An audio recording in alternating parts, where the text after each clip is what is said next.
ఆంధ్రప్రదేశ్లో సంచలనం రేపిన మావోయిస్టుల కదలికలపై పోలీసులు సీరియస్గా వ్యవహరిస్తున్నారు.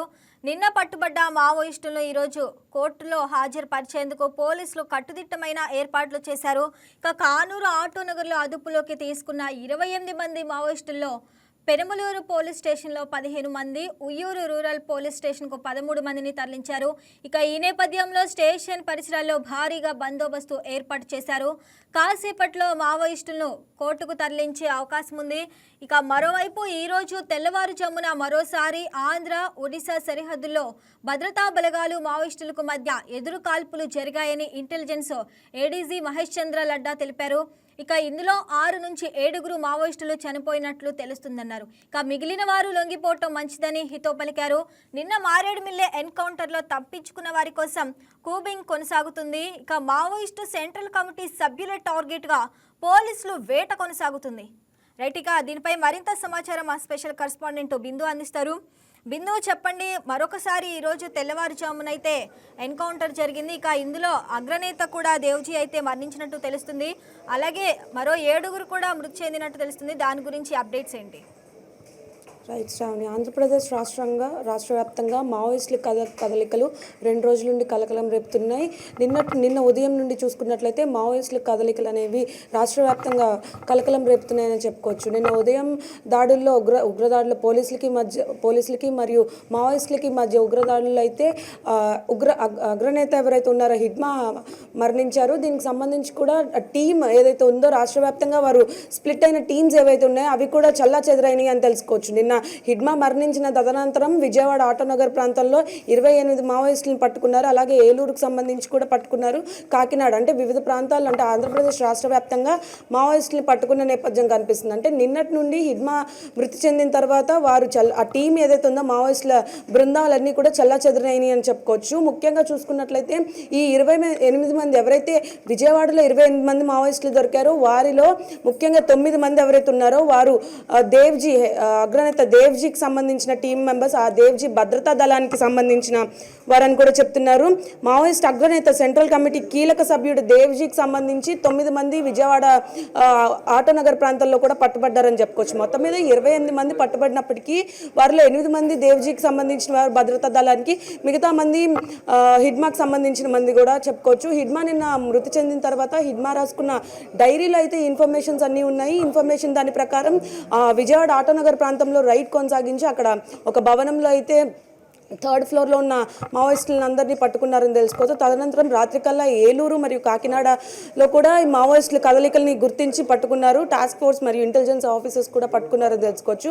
ఎవరైతే పట్టుబడ్డ మావోయిస్టులు అందరూ ఉన్నారో వారిని ఈరోజు ఉదయం లడ్డా అయితే ప్రెస్ మీట్లో హాజరుపరిచారు. తదనంతరం వారిని కోర్టుకు తీసుకెళ్లే నేపథ్యంలో ఆల్రెడీ ప్రెస్ మీట్ కొనసాగుతున్న నేపథ్యంలోనే మళ్ళీ అల్లూరు జిల్లాలో మావోయిస్ట్ అగ్రనేత సెంట్రల్ కమిటీ కీలక సభ్యుడు దేవ్జీ కూడా ఉన్నట్లు ప్రాథమిక సమాచారం.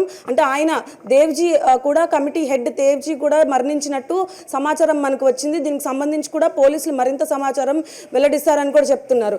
నిన్న ఈ రోజు జరిగిన కాల్పుల్లో మొత్తం 13 మంది మృతి చెందినట్టు కనిపిస్తుంది. 50 మంది మావోయిస్టుల దాకా పట్టుబడ్డారని తెలుసుకోవచ్చు. అయితే మృతి చెందిన వారిలో మహిళా మావోయిస్టులు కూడా ఉన్నట్టు గుర్తించారు. ఎంతమంది ఉన్నారు?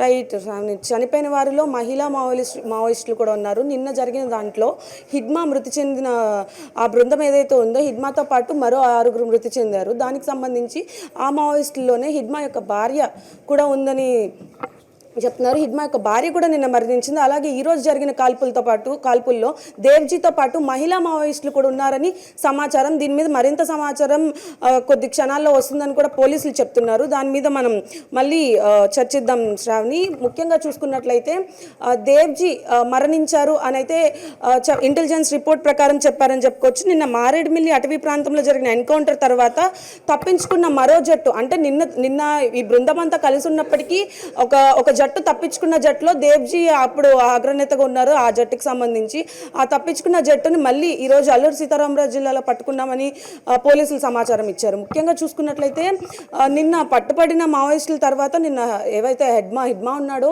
నిన్న మృతి చెందిన తర్వాత బృందం ఏదైతే ఉందో బృందం మొత్తం చల్లా చెదిరిపోయిందని కూడా చెప్పుకోవచ్చు. విజయవాడలో ప్రత్యేకంగా చూసుకున్నట్లయితే విజయవాడలో 28 మంది మావోయిస్టులు పట్టుబడ్డారు.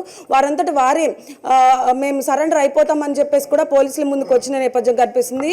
ఎప్పుడైతే ఆ భవనం యొక్క ఏవైతే డీటెయిల్స్ దొరికినాయో పోలీసులందరూ ఆ భవనం చుట్టూ మోహరించిన పరిస్థితి కనిపించింది. ఆ తర్వాత వారంతటా వారే వచ్చి మేము సరెండర్ అయిపోతామని కూడా చెప్పడం జరిగింది. అయితే లడ్హా ప్రెస్ మీట్లో చెప్పిన దాని ప్రకారం చూసుకున్నట్లయితే ఛత్తీస్గఢ్, ఒడిశాలో నివసించే అంటే తలదాచుకునే మావోయిస్టులు అందరూ ఆంధ్రప్రదేశ్ రాష్ట్రానికి ఎందుకు వస్తున్నారని అడగగా ఆయన చెప్పిన దాని ప్రకారం గత 10 సంవత్సరాల నుండి చూసుకున్నట్లయితే మావోయిస్టుల కదలికలు చాలా వరకు తగ్గినాయి. అంటే మావోయిస్టుల ప్లానింగ్ది కూడా క్షీణించిపోయినాయి అని చెప్పడం జరిగింది. ఇప్పుడైతే ఆపరేషన్ కగార్లో భాగంగా ఈ మావోయిస్టులు అందరూ దొరుకుతున్నారని కూడా ఒడిశా మరియు ఛత్తీస్గఢ్ ప్రాంతాల్లో కూడా తీవ్ర గాలింపులు, భద్రతా దళాలు పటిష్టంగా పెట్టడం వల్ల ఆ మావోయిస్టులు అక్కడ ఉంటే వారికి సేఫ్ కాదనే నేపథ్యంలో కూడా ఆంధ్రప్రదేశ్ రాష్ట్రానికి వస్తున్నట్టు తెలుస్తుంది. ఆంధ్రప్రదేశ్ రాష్ట్రంలో తలదాచుకోవడానికి వస్తున్నట్టు తెలుస్తుంది. అంటే ఇక్కడ వారు నివసించే ప్రతి ప్రాంతంలో కూడా వారు పని చేసుకోవడానికి వచ్చామని, వారి పొట్టకూటుకు వచ్చామని చెప్పేసి ఇల్లు అద్దెకి తీసుకోవడం వంటి చర్యలు చేపట్టారు. తర్వాత అక్కడ ఉన్న పలు ప్రాంతాల్లో విజయవాడ కానీ, ఏలూరు కానీ, కాకినాడ కానీ వీరు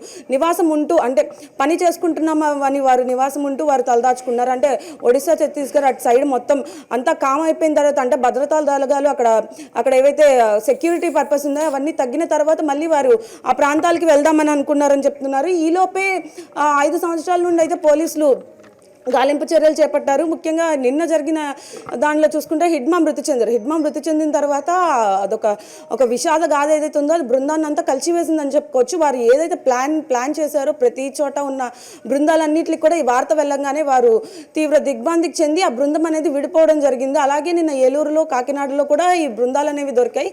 ఈరోజు పొద్దున కూడా ఫైరింగ్ జరిగిందని చెప్తున్నారు. ఫైరింగ్లో అగ్రనేత దేవ్జీ మరియు వారికి సంబంధించిన మిగతా 6 చనిపోయారని చెప్తున్నారు. నిన్న ఈ రోజు అంటే 2 రోజులు చూసుకున్నట్లయితే మొత్తం 13 మంది మృతి చెందినట్టు తెలుస్తుంది. పోలీసులు కాల్పులు జరపక ముందే మీకు ఏమైనా ప్రాణ భయం ఉంటే వచ్చి సరెండర్ అవ్వండి, లేదా మీడియాని తీసుకొని వెళ్ళి మీడియాతో మాట్లాడండి, మేము కాల్పులు చేయమని చెప్పినప్పటికీ కూడా వారు మాట వినకుండా మొదటి వారే దాడి చేసిన తర్వాత పోలీసులు దాడి చేయాల్సి వచ్చిందని కూడా చెప్పడం జరిగింది. అయితే దీంట్లో మనకు ఒక విచిత్రమైనది ఏంటంటే హిడ్మా జనసంచారంలోకి వచ్చే కన్నా ముందు ఆయన ఒక లేఖ రాశాడంటే ఒక జర్నలిస్ట్కి.